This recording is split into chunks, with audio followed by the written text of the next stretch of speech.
hacer pruebas y de todo, y les dicen, no, hay que ponerlo ya. Y resulta que en el proceso, pues, los presionaron y se ponen en la idea de poner el satélite para diciembre de 1957 como tal. El capítulo del Vanguard, ese satélite se llamaba así, es uno de los capítulos más humillantes en la historia de los Estados Unidos, por el oso, como diríamos, por estas latitudes que hicieron, porque van a lanzarlo en diciembre, llaman a toda la televisión para poder calmar a la gente en Estados Unidos que estaba muy alborotada diciendo, ¿a dónde está la respuesta? Nosotros tenemos que mostrar que somos capaces también de que la Unión Soviética no está adelante, y se ponen en ese proceso, y pues este es el lanzamiento ese día de 1957, en diciembre. A large segment of the nation's scientists, engineers, and production experts were drawn together and given direction. Against this background, the country carried out a series of space experiments that yielded valuable data to the world's store of scientific knowledge. There were a number of failures during the year, and the United States promptly announced them. The first and most spectacular of these was Vanguard at the end of 19... Fue la explosión más espectacular que se imaginen, y todo el mundo lo estaba viendo. Se levantó 20 centímetros, el satélite salió rodando y emitiendo señales por el piso. Fue una cosa bizarra verdaderamente lo que pasó ese día de diciembre de 1957 allá en Cabo Cañaveral. Entonces ahí sí la cosa se puso todavía más crítica, porque entonces ya en ese momento era claro que no solo no había con qué coger a los soviéticos, no solo los soviéticos estaban adelante, sino que no había con qué competir. Y entonces, pues, ¿qué pasa ahí? Pasa que salen, vean los periódicos del otro día, algunos lo llamaron el Flopnik, por el hecho de Sputnik, un juego de palabras ahí, y mírenle, por ejemplo, aquí el del lado derecho, cómo hace el conteo regresivo y la explosión. Lo mismo que el de arriba, sí es más serio. El del New York Times incluso dice que sí es serio, y dice que el solo hecho de la falla, el problema es que puso en riesgo Blau, pues, o sea, reventó lo que es el prestigio de los Estados Unidos como tal. Entonces, ahí sí la situación se puso más compleja, más tensa, pero esto permitió que se diera, que por fin entraran los que tenían que entrar, porque entonces ya allá en Estados Unidos ya no tenían opción. Y lo que le dijeron los asesores de defensa al presidente es: tenemos los mejores ingenieros de cohetes del mundo, pues pongámoslos a trabajar, no nos pongamos ya con vainas de discusiones de que es que son alemanes, que esto nada, están aquí en Estados Unidos, ya eran ciudadanos americanos incluso, y los vamos a poner y llamémoslos a ver. Y llaman a Von Braun. Von Braun era incluso cuando vio esto, pues no se lo tomó muy, bueno, no le dio pesar la verdad, entonces digo, esta es la chance. Lo llamaron y le dijeron en cuánto tiempo puede ponerlo en el espacio, y pues la respuesta fue: yo la verdad estoy listo, en un mes les puedo poner un satélite. Y entonces pues le dijeron: mejor mes y medio, para que de pronto no vaya a volver a pasar algo así. Y resulta que sí señor, en mes y medio adapta la B2 modificada que tenía, y se une con este par de monstruos. Estos son de izquierda a derecha William Pickering, que era el director en ese entonces de lo que el ejército llamaba el Jet Propulsion Laboratory, que se dedicaba a desarrollar cohetes de propulsión sólida en ese entonces, y se dedicaron a ensamblar unas etapas de propulsión sólida superiores para poderle dar el empuje al cohete. La primera etapa era el cohete grande de Von Braun, y ya las superiores para terminar de entrar en órbita eran sólidas. Y el de la mitad es James Van Allen, que diseñó los experimentos a bordo del cohete, y pues si bien no fue el primero, este satélite la verdad sí era muy superior al Sputnik, y se trajo el premio de descubrir las zonas de radiación alrededor de la Tierra, que son los cinturones de Van Allen, por eso se llaman así, por este señor que está en la mitad. Entonces se juntan los tres, Von Braun con el cohete, William Pickering con el Jet Propulsion Laboratory y Van Allen, y se dice: bueno, ¿hay forma de ponerlo en un mes? Y sí, ya Van Allen tenía trabajo, todos tenían trabajo adelantado. Incluso aquí una de las cuñas que les digo es que en el momento lo hicieron también en el Jet Propulsion Laboratory, porque a eso se dedicaban, a propulsión, pero lo hicieron también haciendo satélites, que cuando se dio una reorganización allá se dijo: no jodamos con propulsión, y ustedes se van a dedicar a satélites y todas las sondas robóticas que van a volar al espacio. Y es la razón de por qué JPL se llama Jet Propulsion Laboratory, le mantuvieron el nombre, pero no hacen propulsión, lo que se dedican es a mandar tiestos y los que nos han entregado ustedes que son aficionados a la astronomía. Yo creo que las fotografías más espectaculares que hemos tenido es gracias al trabajo que se hace allá, que son lo que nos mandan las ondas como las Voyager, lo que nos mandó Cassini, lo que nos está mandando Juno, todo lo que nos ha llegado desde Marte y todo ese tipo de cosas. Es la razón de por qué se llama JPL, Jet Propulsion Laboratory, pero no hacen propulsión. Este era el Explorer 1, un satélite muy superior, como les decía, con una cantidad de instrumentos que logró hacer eso, descubrir esos cinturones. Y pues, ¿qué pasa? Que ya aquí está declarada la carrera espacial. O sea, Estados Unidos sí tenía forma de la respuesta, no tenía el lanzador que tenía la Unión Soviética tan potente, pero sí tenía forma de poner satélites. Y no solo eso, ya tenían a un caballo muy bravo a bordo de esto, que era volver a meter en la arena a Von Braun. Y pues Von Braun había hecho las B2 y los soviéticos sabían la capacidad que tenía y estaba con los Estados Unidos. Entonces la guerra se puso agresiva, o sea, la guerra no, la competencia se puso bien agresiva. Y ahí es donde se empieza el tema que va a desembocar en el viaje a la Luna. El asunto es que de todas maneras en Estados Unidos faltaba la propulsión, faltaban cohetes más potentes. Y al faltar esos cohetes, pues los soviéticos que sí los tenían empiezan con las primicias y fue pucha. Entonces, ponen un primer ser vivo en el espacio, que ahí lo vemos, la perrita Laika. Y cuando ya pusieron el primer ser vivo en el espacio, era claro que si estaban poniendo seres vivos es porque quieren poner gente ahí arriba, ¿cierto? Este es el Sputnik 1, pues el primero. Enseguida en la parte derecha de abajo, esa es la sonda Luna 1 y Luna 2. Resulta que se hacen al propósito de impactar la Luna. Pero en el primer intento con Luna, pues Lunik, como lo dirían en ruso, intentan impactar la Luna, hay una falla en que el lanzador antes le dio más propulsión de lo que era y pasan derecho a lo largo de la Luna, no lo logran, pero entonces se hacen la primicia de que ponen el primer objeto alrededor del Sol. No era la idea. Esa no era la idea, pero no ganó por un lado, pero ganó por el otro. Eso es. Enseguida con la Lunik 2, esa sí impactó la Luna. Pues pucha, y entonces y empiezan a cosechar primicias, ya estaban más allá, nada más con el satélite eso. Y enseguida lanzan a la Lunik 3 y se traen esta cosa que no se ve bonita, pero es una belleza. Y es por primera vez la cara oculta de la Luna, se observa. Y por primera vez humanos logran ver, porque siempre la Luna nos tiene la misma cara por el lado de acá, cómo es el otro lado. Todo eso fueron primicias soviéticas. Y en el intermedio otras que hubo también por ahí, un poco más pequeñas, pero que también fueron primicias. Aquí estoy hablando del 58, 59 más o menos. En ese lapso, pues ya era claro que el paso grande que seguía después del Sputnik 1 era quién iba a poner el primer ser humano en el espacio. Eso era claro. Estas fueron primicias intermedias tremendas, pero ya la carrera era agresiva. Probablemente la mejor época para haber sido ingeniero. Usted sí, de verdad. ¿Qué pasó ahí? Esto era demasiado emocionante. Sigue siendo. Yo sé que los que aquí, más que todo la gente joven que están en formación y se miran a esos futuros y les ofrecen un trabajo en la NASA, nadie quisiera decir que no. O sea, sigue siendo así hoy en día. Así pero no les paguen, ahí mismo arranca. Exacto, así sea una cosa sencilla, lo que sea. Entonces, en ese entonces eso fue lo que pasó. ¿Qué pasa? Revienta esto era una super tecnología, era una cuestión de explorar el espacio, de ir a conocer lo que hay más allá, ese espíritu, exploración humana. Y cuando pasa este rollo, ¿qué es lo que empieza a pasar? Que empieza el desembolso de dinero desde los gobiernos al lado y lado, la Unión Soviética y los Estados Unidos, y contraten gente y metan gente en esto toda la que haya y casi que echen mano de lo que haya. O sea, ingenieros que estén por ahí sueltos, nada, todo el mundo a voltear con esto. Porque se necesitaba una carrera política importante que había que hacer, a trabajar en cohetes, en satélites de comunicaciones, meteorológicos, satélites que van a ir a la Luna, a pensar en poner seres humanos en el espacio. Se le contrataba gente nada más para pensar en esas cosas, hay veces ni siquiera meramente haciendo, sino pensando ideas y cosas de ese estilo. Fue lo que reventó en esos años.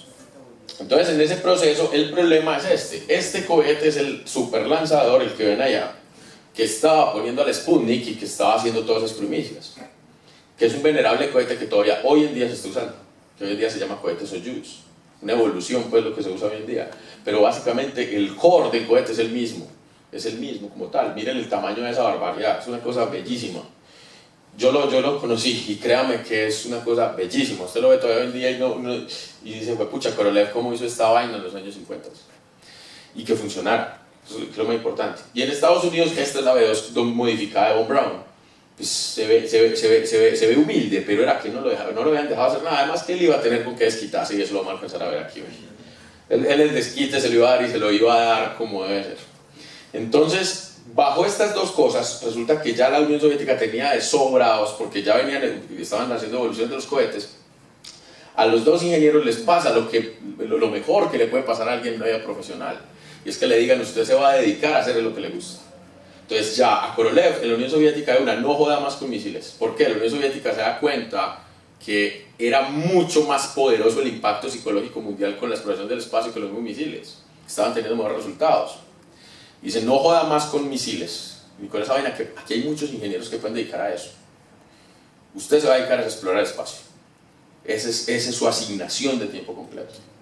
Y a Von Braun lo mismo. Von Braun trabajará con el ejército de los Estados Unidos, se lo llevan para la NASA. Cuando se funda la NASA y se reorganiza la NASA, y la misma cosa, usted se va a dedicar a explorar el espacio junto con su equipo. Entonces ambos dieron con lo que venían buscando hace mucho tiempo, y empieza ahí sí la carrera entonces por poner un primer ser humano en el espacio. Dime. ¿Cuál era la lógica? Digamos, los soviéticos tenían impulsores laterales y los americanos tenían un cohete de varias etapas, uno solo. O sea, ¿cuál era la lógica detrás de los dos? Bacano eso que estás diciendo. Los soviéticos simplemente, o sea, la lógica más directa es pensar en cohetes de etapas secuenciales. Pero los soviéticos, Korolev, ellos en sus procesos de diseño se dieron cuenta que si tenían lo que se llaman cohetes de etapa y media, o sea, todo sale prendido desde el principio, salen unas etapas laterales y la del centro sigue volando. Era una idea que para lo que tenían les podía funcionar mejor. Y les funcionó. El R-7 incluso es único en su especie, pues es el cohete Soyuz hoy en día, en que funciona de esa manera, y funciona re bien. Otra innovación, no son racimos de motores. Cada 4 toberitas de esas, o sea, cada 4 de las campanas que se ven en cada núcleo, realmente son un motor. Es decir, tiene el mismo sistema de alimentación, de turbobombas, todos esos rollos de ingenieros, pues. Pero cada uno es un motor, y en vez de tener una sola, sale por 4. Eso no lo han hecho sino también allá. Ellos tienen se les tiene que anotar el punto de que ellos trabajan a su modo, y esas cosas les funcionan. Y Korolev en eso sí, o sea, se sentaron y hicieron los misiles a su modo. Se basaron en la inversa de la B2 para aprender, pero el R-7 no tiene pintado la B2 por ningún lado. Es un cohete propio soviético como tal. Entonces, estos eran los instrumentos para poner hombres en el espacio. Claramente la Unión Soviética tenía con qué poner más carga. Y resulta que en Estados Unidos ya sabían que no iba a haber forma de competir por eso. Y entonces dijeron: pues pucha, no importa. ¿Qué es lo que pasa aquí? Aquí hay un tema técnico, y se considera que el espacio, desde el punto de vista de ingeniería, usted entró en el espacio cuando pasa la línea de los 100 kilómetros de altitud. Eso se llama línea de Kármán. Y cuando usted la pasa, se considera que el objeto humano, lo que sea, entró al espacio. Lo que le daba a Estados Unidos con ese cohete que les mostré es hacer algo así, hacer una especie de tiro parabólico como el que le enseñan a uno en el colegio, y salir desde Cabo Cañaveral, subir, montarse sobre los 100 kilómetros, miren la máxima altitud de 125 millas, y volver a caer. Un vuelo de 15 minutos y caer en el mar. 15 minutos, pero lo suficiente para decir que el primer humano en el espacio era americano, sin entrar en órbita, porque el cohete no le daba para entrar en órbita. Para entrar en órbita necesita más potencia y más velocidad. Y estaban en ese proceso, y resulta que eso fue a finales del 60, principios del 61, donde hubo una serie de cosas que cambió todo lo que tal vez hoy en día no nos estuviera acá. Y los que iban adelante para hacer este vuelo eran en Estados Unidos, pues un vuelo suborbital, porque los soviéticos sí era por un vuelo orbital como tal. Y resulta que, los soviéticos iban adelante con el orbital. Tienen un tremendo accidente con un cosmonauta en unas pruebas, y eso los atrasa a finales del 60. Entonces quedan adelante los americanos, que pretendían hacer este vuelo para enero o febrero del 61. Pero cuando hacen una prueba en plataforma del cohete también tienen un error, una falla, entonces también los atrasan. Y empiezan una serie de juegos así, atrasos y atrasos, en las que a la luz de la historia ya sabemos que hubiera podido ser el uno o el otro. Esto no era un vuelo orbital, pero claramente si hacen este vuelo, ya podían decir que el primer ser humano fue un americano en el espacio, no en órbita, pero sí en el espacio, por haber subido y haber pisado los 100 kilómetros. El problema fue que a trazos y a trazos los soviéticos sí cogieron y se tiraron al último y dijeron no más pruebas de la manera más deshumana de este mundo, vamos a mandar el primero, hay fallas, hay probabilidades de falla, lo vamos a mandar, si se mata no decimos nada, nos quedamos callados, pero si lo hace, pues tenemos al primer hombre en órbita. Y como fue pucha ese nacionalismo soviético, los mismos cosmonautas sabían eso. Pero los cosmonautas dijeron, no importa, yo me metí. O sea, yo voy, esa vaina, si falla, lo que sea, yo voy. Aquí hay una historia hasta lo más de chévere. Resulta que cuando el grupo de cosmonautas que iban a volar, la manera como eligieron a este muchacho, fueron de dos formas. Primero, cogieron a todos los cosmonautas y les dijeron, vote cada uno de ustedes por uno, por quién debería ser el primer hombre en el espacio que no sea usted. ¿Sí o qué? Y como de 14 votos, algo así como 11-12 lo sacó Gagarin. Y la segunda era que, porque había otro cosmonauta que, Gagarin era tremendo, era un tremendo piloto, era tremendo, pero había otro cosmonauta que tenía un perfil incluso mejor. O sea, era más resistente, más... A propósito, hay una película muy linda, rusa, que se llama Gagarin First in Space, está en Netflix. Vale la pena, porque es producción rusa. Y los detalles son tremendos, y entonces ahí en esa película muestran un detalle cuando están los dos cosmonautas que se perfilaban para ser el primero y muestran cómo están haciendo barras y Gagarin se cansa y el otro sigue y es un detalle que no menciona, o sea, dejan ahí, solo en una escena, pero es por eso, es porque el otro estaba más perfilado. Pero el problema era que venía de una familia que cuando la Rusia imperial era más bien burgués, entonces el Partido Comunista no quiso, el secretariado no querían un hombre más de pueblo y Gagarin sí lo era, entonces eso también jugó. Y la segunda razón fue que Korolev, que era ya a esas alturas Korolev tenía mucho poder en Rusia, dijo, yo quiero que el primer hombre en el espacio sea un ruso bonito y con una tremenda sonrisa, porque cuando vuelva el vuelo se lo vamos a mostrar a todo el mundo. Y resulta que Gagarin tenía más o menos de perfil, con 27 años que tenía en ese entonces, por un jovencito para estar haciendo ese primer vuelo. Este es ese, como les pongo ahí en esa diapositiva, aquel 12 de abril del 61. El mismo cohete, ahí sí lo ven, el supercohete en plataforma encendiendo. Ese es el cohete que llevó Gagarin. Lleva a este muchacho a hacer una órbita completa alrededor de la Tierra. Y se convierte en el primer hombre, no solo en el espacio, sino en haber estado en órbita como tal. Eso fue un golpe tenaz, un golpe a la moral de Estados Unidos brutal. 3 años de carrera, más o menos, un poquito más. Desde 1957 ya se sentían que estaban cerrando lo que llamaban missile gap, o sea, la diferencia en la carrera de los misiles. Y este tiestazo, y no había con qué responder, porque lo que había era hacer un vuelo suborbital, como se los mostré, un vuelo parabólico. Les tocó conformarse con hacer ese vuelo para mayo del 61, pero ya un lejano segundo lugar, pues ya no era ni el primero en el espacio y además no era el primero en órbita tampoco, y mostraba que no había con qué poner todavía nombre en órbita. Cuando se sientan en Estados Unidos a decir, ¿qué vamos a hacer con este gallo?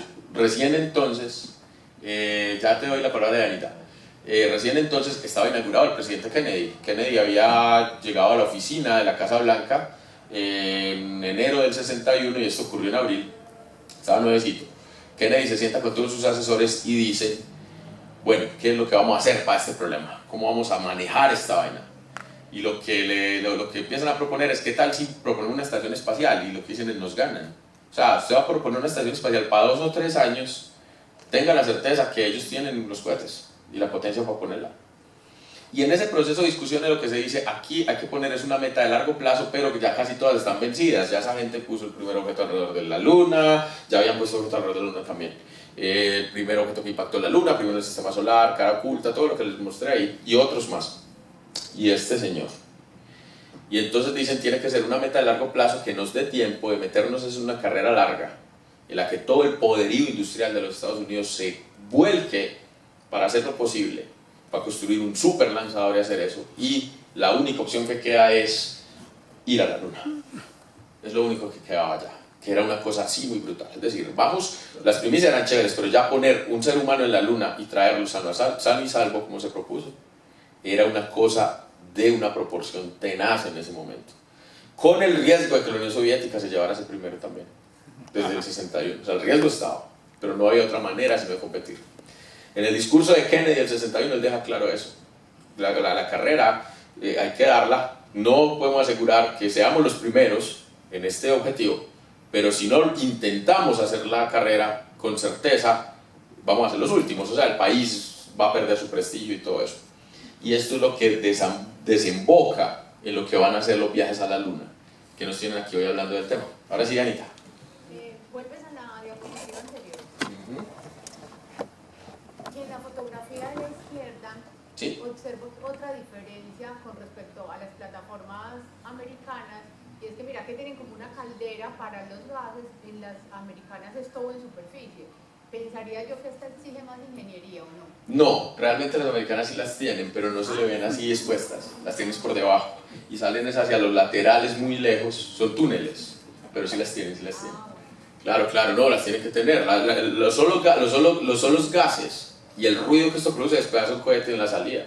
Eso tiene que echársele un montón de agua alrededor para que amortigue el sonido, incluso a la vez que sacar los gases. Y esta plataforma es muy bonita. Eso tiene como una forma de una rampa que saca y es muy grande. Esta de los cohetes Soyuz hoy en día, pues cuando es el cohete Vostok que lo llevó. Vale, entonces la carrera por la Luna se declara en ese momento como tal. Vale. Ahí terminamos nuestra primera parte hoy, pero vamos para la segunda y ahí sí damos un pequeño intermedio. Entonces listo, vamos a ir a la Luna. Ya dice, pero bueno, ¿cómo se va a la Luna? Era una tremenda pregunta. Es decir, ¿cómo lo vamos a hacer? Y le chutan ese gallo a toda la gente. Ya en esa época el director de la NASA, James Webb, llegó a decirle a su gente, pues la verdad, ¿quién quiere el trabajo conmigo? Porque eso, o sea, ¿cómo voy a hacer yo esto? El único de toda esa gente que estaba muy tranquilo y que sabía que se podía hacer era Von Braun, que él sí sabía, ese sabía, y ya Von Braun, lo que le dijeron desde el gobierno es, no importa el dinero que tenga que utilizar, todo el recurso del poder industrial de los Estados Unidos, todo lo que haya que hacer, háganlo. Y coja todo eso. ¿Qué mejor le pueden decir a un ingeniero que eso? Nada más. Soltarle cantidades de dinero impresionantes, de gente, de personal, 400.000 personas alrededor de todo el proyecto, todo ese tipo de cosas. Pero entonces había que solucionar primero ciertos detallitos. Este señor se llama John Houbolt. Es una historia bien bacana y bien interesante. Este señor venía desde finales de los años 50 proponiendo, cuando ya había reventado los Sputnik, se sabía que el viaje a la Luna se iba a hacer. Venía proponiendo cómo ir a la Luna, y resulta que los primeros indicios pues son los más obvios. La Luna, usted la ve en la noche, pues cuando se deja ver, sale por el horizonte, está ahí. Pues ¿cuál es el indicio para ir a la Luna? ¡Pum! Cohete y vamos directo. O sea, un cohete y vamos a llegar a directo. Ya llega a la Luna. ¿Sí o qué? Eso se llama un lanzamiento directo. Pero ¿qué pasa? Que para un lanzamiento de esos usted tiene que tener una potencia de los 1000 demonios. Para usted sacar una nave espacial muy grande Que va a luchar en contra de la velocidad. que va a luchar en contra de la gravedad y enseguida irse derecho y voltearse y llegar y frenar y bajar frenada ya para llegar a la superficie. Una cosa, un cohete tremendo, y eso estaba fuera de lo técnico incluso. Entonces este señor estaba diciendo desde finales de los años 50 que lo mejor era partir ese asunto por módulos. ¿Y qué tal sacar el cohete mejor desde la Tierra, descartar pues las etapas? Eso sí no es de él, eso se sabía ya, que la mejor manera de usar cohetes para ir al espacio es por etapas, es decir, quemando el combustible, y cuando ya usted tiene una cantidad de combustible quemado, mejor deseche todo eso para que la parte de la estructura y el peso no le estorbe y siga ganando velocidad con las etapas subsecuentes. Pero él decía desechemos el cohete y vámonos con unos modulitos de aquí para la Luna. Y entonces lo que hacemos es que cuando lleguemos a la Luna, entremos en órbita alrededor de la Luna, eso se le llama encuentro en órbita lunar. Y desde ahí no vamos a bajar toda esa carga a la superficie, que tendríamos primero que todo ese peso que tenerlo que frenar, combustible, eso es eso básicamente. Y enseguida para el regreso volver a levantar todo ese peso de allá para acá, combustible, y cuando usted se mete con pesos en cuestiones de cohetes, la relación es incluso exponencial. O sea, no es simplemente que yo le meto 1 kilogramo más, entonces necesito un poquito más de potencia. No, a medida que le mete más peso, la potencia que necesita es mucho mayor por kilo que va aumentando. Cualquier kilo es cariño ahí, como diríamos por acá. Entonces, este señor lo que venía proponiendo es que tengamos la manera de ir hasta la Luna, entrar en órbita, soltar un módulo y que solo sea un pedacito lo que llegue a la superficie de la Luna, que es lo que él muestra ya en los modulitos de arriba.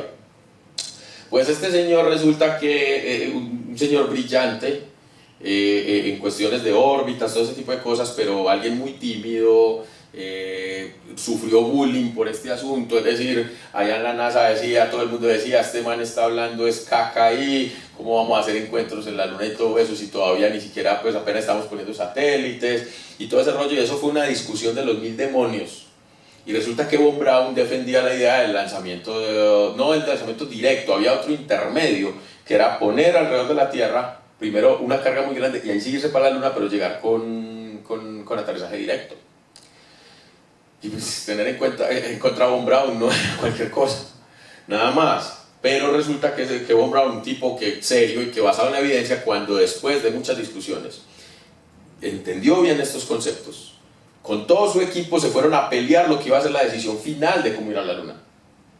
Y cuando estaban en plenas discusiones resultó diciendo, señores, qué pena, le dijo a su equipo, yo sé que han trabajado muy duro, gracias, todo esto, pero no, la verdad la forma de ir a la Luna es esta. O sea, cambió la versión.